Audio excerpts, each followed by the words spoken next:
batuk itu adalah sebenarnya karunia ilahi yang justru harusnya dimanfaatkan.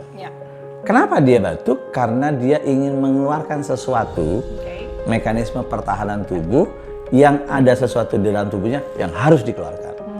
Jadi pasti semua orang pernah mengalami batuk. Hanya onta dan tiang listrik yang nggak pernah batuk.